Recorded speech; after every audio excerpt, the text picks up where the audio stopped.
Hello, everyone. Thank you so much for joining us today. I'm Catherine, Communications Officer with CCC, Calgary Counseling Center. And today we've got Che Burnett with us, one of our counselors, and we're going to be chatting about challenging negative self-talk. So hi, Che. Thanks for being here. Yeah, thanks, Catherine. It's nice to be here. To start off, can you tell us a little bit about yourself, a bit about your background? I've come into the counseling field probably about 15 years ago via working kind of in group homes and working with families and treatment centers, and kept wanting to learn more. And I've been now with Calgary Counseling Center for a couple of years as a counselor. Excellent. Yeah. Well, I'm excited to chat with you today. We're talking about challenging negative self-talk, and we've all got a bit of an inner critic. So we're going to be chatting about the reason behind these critical thoughts, and what we can do to either change them or manage them or reframe them. So, Che, let's get into it. Why do we have negative thoughts about ourselves? Like, is this a learned behavior? Yeah, and I appreciate you saying all of us have that. We all have some kind of version of it. And I think the amount of it kind of is dependent on like how we were raised, what kind of society or community we were raised in, depending on how harsh it can be.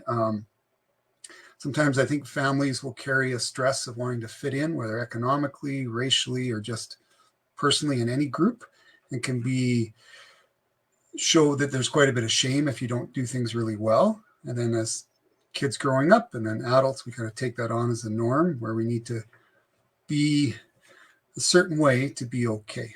Right. Is there any benefit to having, an inner critic? I think so.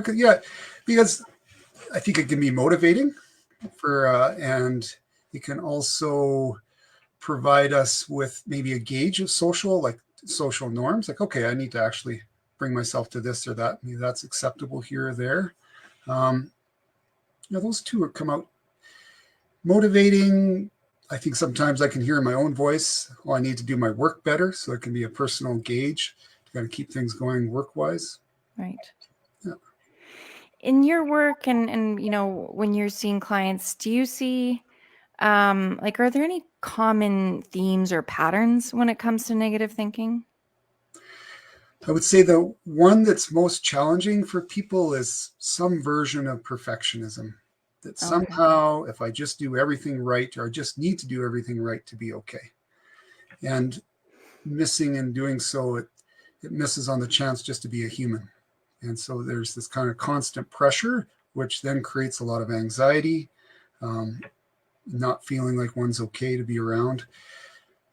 There's also, I think, a piece that comes in here where if the inner critic is fairly berating or loud, it can create a negative lens and expectancy for what other people are saying. So we're more likely to internalize, think that people are talking about us or thinking about us negatively because it's already going on in our own minds. So we just naturally believe that that's going to be part of things. Mm-hmm. You can also get people trapped into maybe a bit of another version of perfectionism, black and white thinking, Okay. where it has to be all this way for things to be okay. And that can create quite an emotional upheaval of like highs and lows. You're Mm-hmm. just not necessarily feeling satisfied. You had talked about, a possible benefit could be that, these thoughts might motivate you. How do we find that balance between, not getting too negative and, using that thinking to our benefit, if that makes sense? I think there's a piece in here where if it's going on and on and on, like it's beyond just a little bit of a check-in and kind of thinking about something being like a reflection, critical reflection. Mm-hmm. If it's keeping oneself up over a long period, not able to turn it off, it's more anxiety provoking. That could be a gauge of whether it's healthy or not healthy.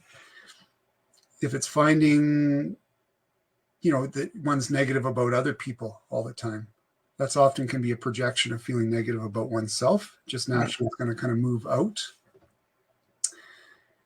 In the balance, I think if you can if it's getting in the way of other things, and also I think there's an interesting balance. Can you also say positive things about yourself?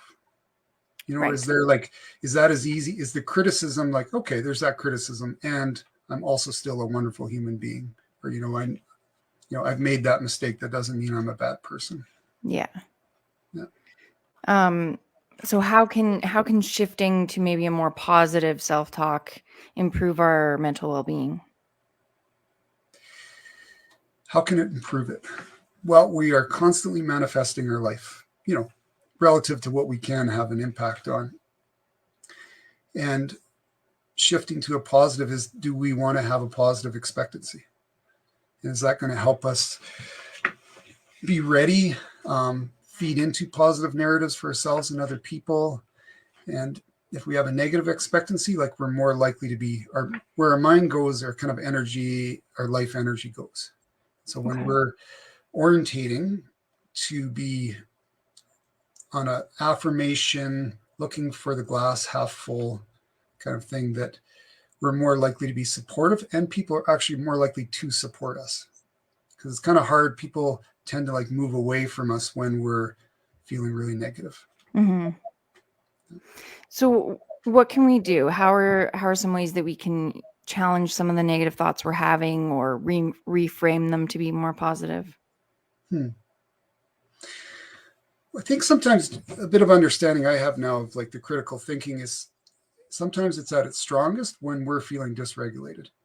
And so one of the pieces is recognizing, is that critic voice coming up? What other areas in my life do I need to take care of? Perhaps I need to go for a walk. I need to call a friend. I need to take a bath with some Epsom salts, whatever it is, recognizing that it's a bit of a sign that one's overwhelmed or stressed. Mm-hmm. Having that self-awareness. Yeah. And can you ask that question again? Actually, Yeah, no worries. Just so what are some things that we can do to either right. challenge our negative thinking or reframe it to be a bit more positive? The other piece in there is, if it's like a habit to be critical and you recognize that that's the voice that comes out strongest, it's having some counterbalancing affirmations. And you can really challenge yourself or challenge the critic by saying, okay, if that's going to happen, I'm going to then say 5 positive things. 5 remembering about how the other parts of yourself, rather than the critic becoming fused with that critical view. So it's kind of like a self-reality check. Could you give us an example? Something that, Hmm. yeah, might go through Okay. someone's head and how they could reframe it? Sometimes people say man, I'm crazy, or why do you do that? It's so weird. Something like that. That's it's a negative judgment. So it could be Mhm. a positive, be I'm a human being learning how to do things. If I make a mistake, I know I'll take responsibility for it. It's good to be kind to myself. We're all going through a piece of struggle here.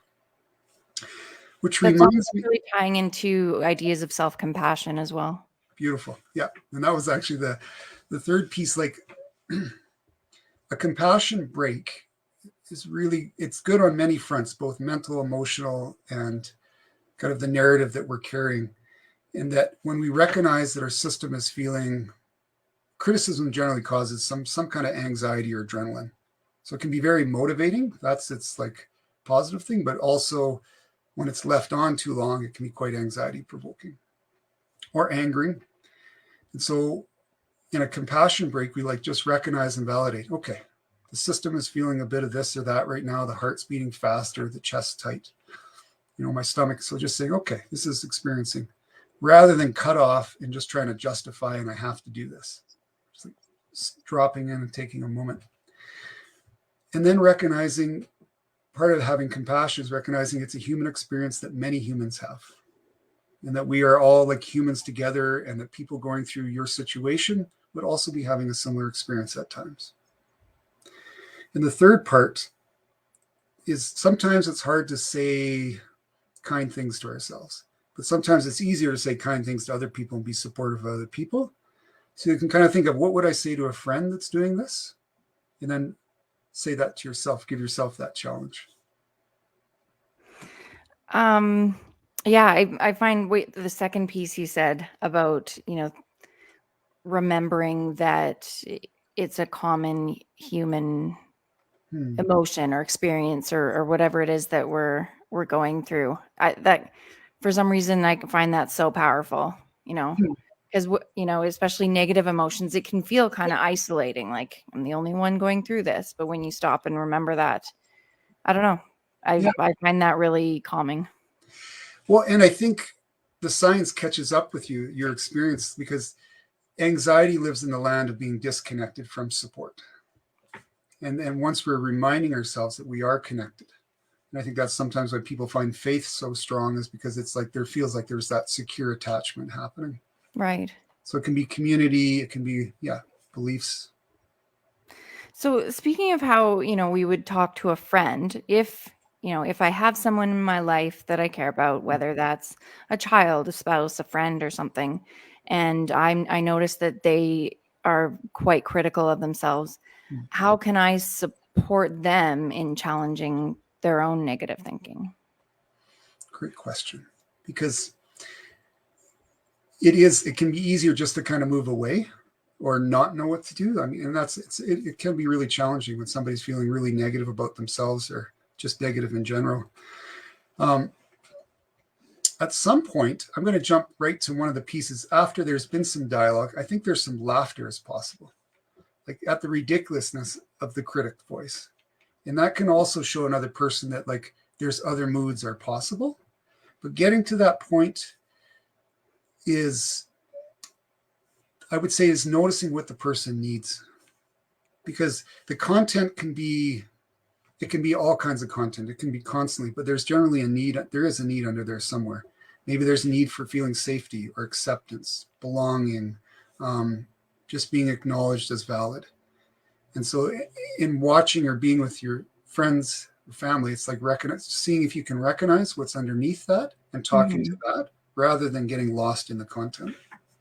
Now, when you say content, I've heard counselors bring that term up a bit. Can you just Yes. explain what that means? Sure.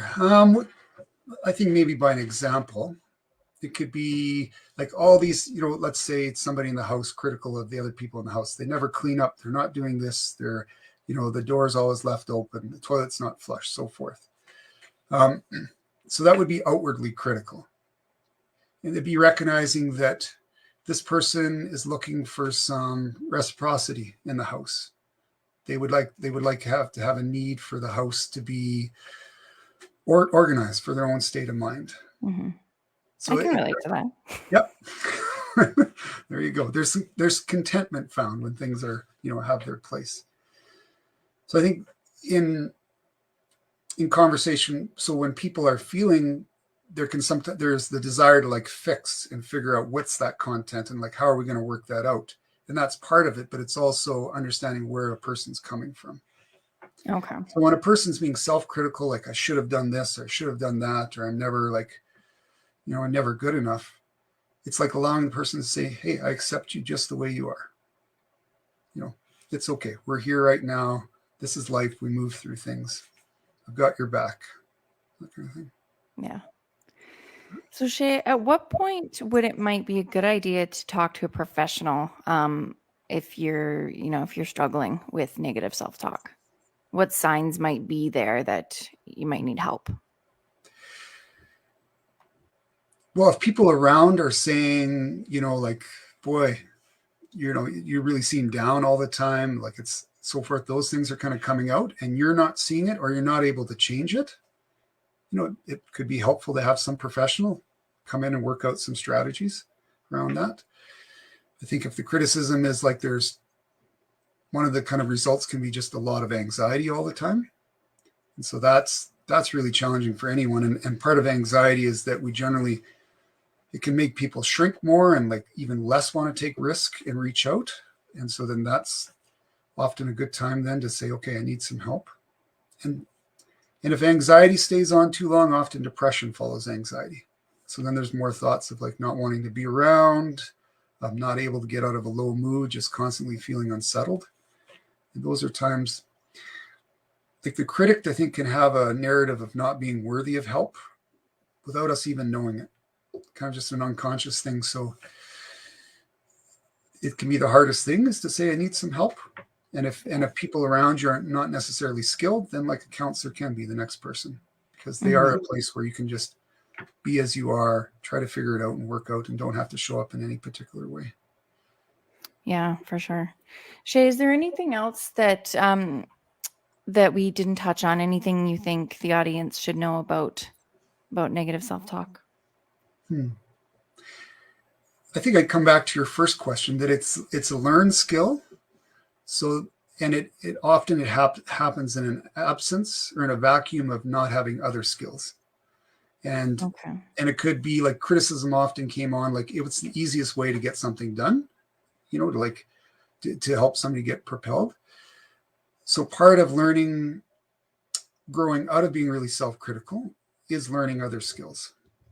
So it's not something impossible just because it's been a main pattern. I feel a lot of hope around it. And Yeah. I've seen a lot of hope, and I've seen a lot of people change. And it's learning what other skills are, and then constantly remembering them and recognizing that there's other ways to think. I like that. That does sound very helpful. Yeah. Well, thank you so much, Che, for chatting with me, and thank you for watching. And, if this is something that you feel you've been struggling with, please don't hesitate to reach out. You can find more information about our counseling services at calgarycounseling.com. Have a great day.